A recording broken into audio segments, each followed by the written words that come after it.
네 번째 딸랑 모질에 맞는 환원제를 대입하는 방법을 설명드리도록 하겠습니다. 제가 샵에서 대입하는 방법을 똑같이 설명드리도록 할게요. 일단 고객이 오시면 샴푸 전에 꼭 마른 모질에서 봐야 될 게 있습니다. 마른 모질에서 색상을 구분합니다. 이 색상의 구분으로 베이스 치오를 선택하게 됩니다. 선정.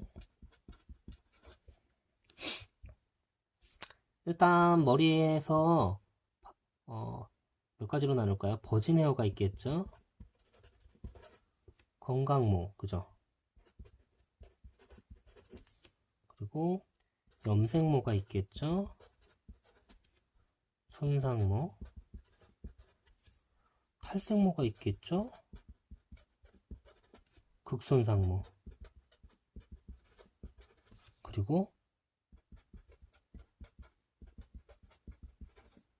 초극손상모. 이렇게 보통 4가지 베이스가 있을 수 있습니다. 그러면 우리는 버진헤어 건강모는 pH 9대의 펌제 건강모로 접근하고요. 염색모나 손상모는 pH 8대에서 손상모로 접근하고요. 탈색모나 극손상모 같은 경우는 pH 7대 극손상모, 저희 HD 홀드. 그리고 초극손상모는 pH 5에서 접근하면 되겠죠. 우리 초극손상모 베이스제 ST 이런 식으로. 그런데 이렇게 색상만으로 구분해 놓고 나서 이제 프레 샴푸를 하게 됩니다. 프레 샴푸를 하게 되면 버진 헤어지만 열기구를 많이 사용해서 상한 머리도 있고요. 되게 밝은 탈색모나 아니면 되게 밝은 염색모였는데 어둡게 염색을 해서 색상이 낮아진 케이스도 있겠죠. 속을 수 있는 머리들이 샴푸를 해보고 나서 반발력을 체크해보면 알 수가 있겠죠. 샴푸 반발력까지 체크해서 이 기준을 선정하게 되면 됩니다. 그런데 여기서 중요한 부분은 버진 헤어 건강모나 손상모 정도는 구분하기가 쉬워요. 근데 이 극손상모와 초극손상모의 경계를 잘 못 찾는 것 같아요. 쉽게 찾는 방법을 알려드리면 pH 7 프레 샴푸 했을 때 물에 접촉이 되잖아요. 그럼 물은 pH가 7입니다. 그러니까 프레 샴푸에서 물에 젖었을 때 반발력을 체크해서 반발이 조금이라도 있다면 이 중성환원제를 버틸 수 있다는 얘기예요. 반발이 있으면. 그죠? 근데 샴푸를 했는데 물에 버티지 못하고 반발이 없어요. 그냥 흐물흐물해요. 반발이 없어요. 그러면 물에 버티지 못하니까 어차피 중성환원제에 버티지 못하는 겁니다. 그러면 초극손상모라고 판단하고 pH 5대부터 접근을 해갈 필요가 있어요. pH 5를 깔고 그 위에 7을 덧바르는 방식으로 진행을 해야 될 것이고, 이 경우 초극손상모는 물에 지는 상태이기 때문에 결을 잡는 매직 쪽으로 선택을 해야 되고, 물에 버티는 모질들부터는 컬도 가능하다고 볼 수 있겠죠. 자, 이렇게 해서 1번 치오 베이스에서 pH대를 선정합니다. 이렇게. 그 다음 2번 큐티클에서의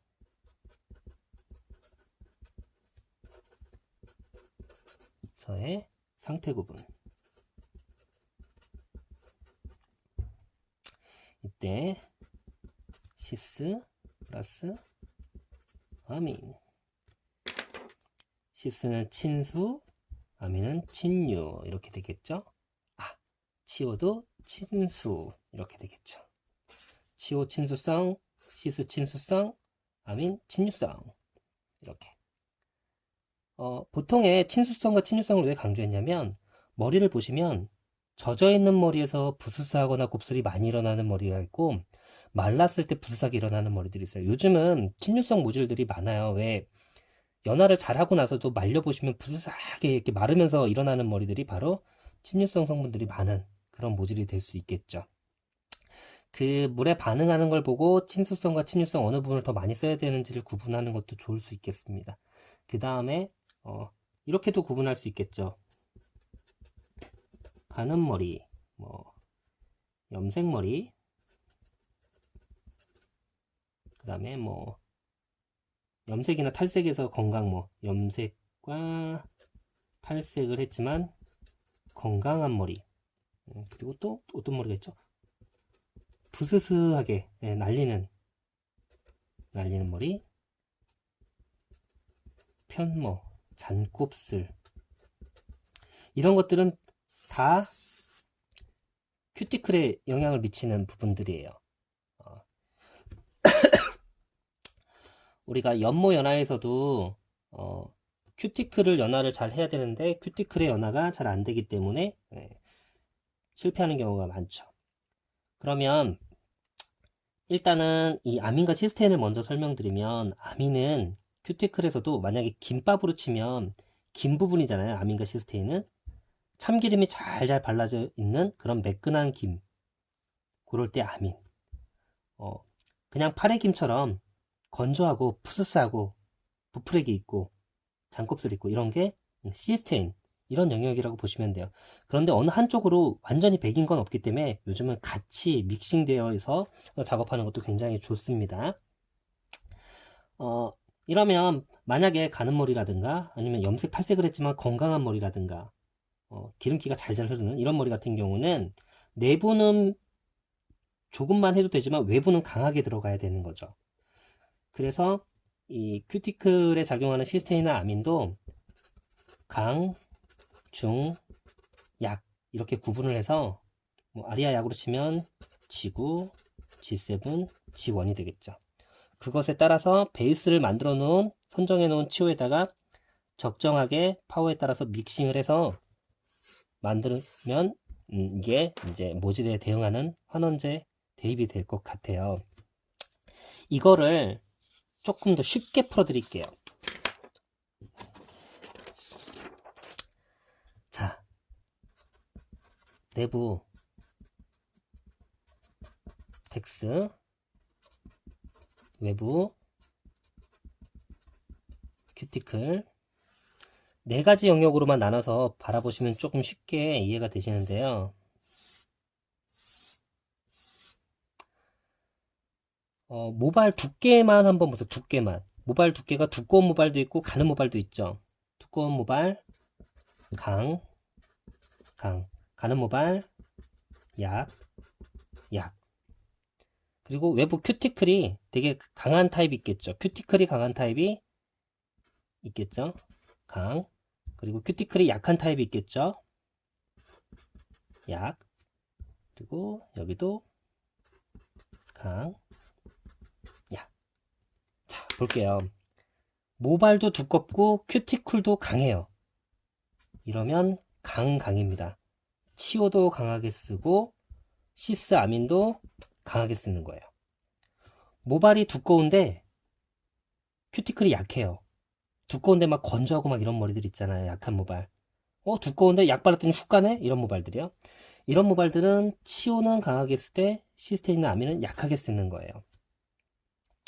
그리고 모발이 가늘어요. 가는데 큐티클이 너무 건강해. 마치 탈색머리처럼 힘이 없는 건데 큐티클은 왜 이렇게 좋지? 마르면 큐티클이 굉장히 단단해요. 이러면 치오는 좀 약하게 쓸 때 시스테인이나 아민은 강하게 쓰는 거예요. 모발이 가늘고 약한데 큐티클도 되게 약해. 그러면 약. 이거를 저랑 친분 있는 조PD 원장님께서 저랑 처음 만났을 때 이런 설명을 해주셨던 적이 있어요. 마치 한방에서 쓰는 그 체질처럼 태양인 모질, 태음인 모질, 소양인 모질, 소음인 모질. 근데 이게 실제 사람에 대입해보면 굉장히 잘 맞습니다. 그래서 저는 약재를 믹싱하는 게 굉장히 어려우신 분들한테 그냥 이게 가장 간단한 방법인 것 같아요. 모발이 두꺼운지 가는지를 먼저 살피시고요. 치호를 선택한 다음에 그 다음에 외부가 강한지 약한지에 따라서 시스테인이나 아민을 선택하시면 돼요. 그러면 강강이냐 강약이냐 약강이냐 양약이냐 이렇게만 선택하면 쉽게 환원제를 멀티펌제나 산중성펌제 쓰시지 않으셔도 내가 훨씬 더 편안하게 환원제를 조제 처방하실 수가 있습니다.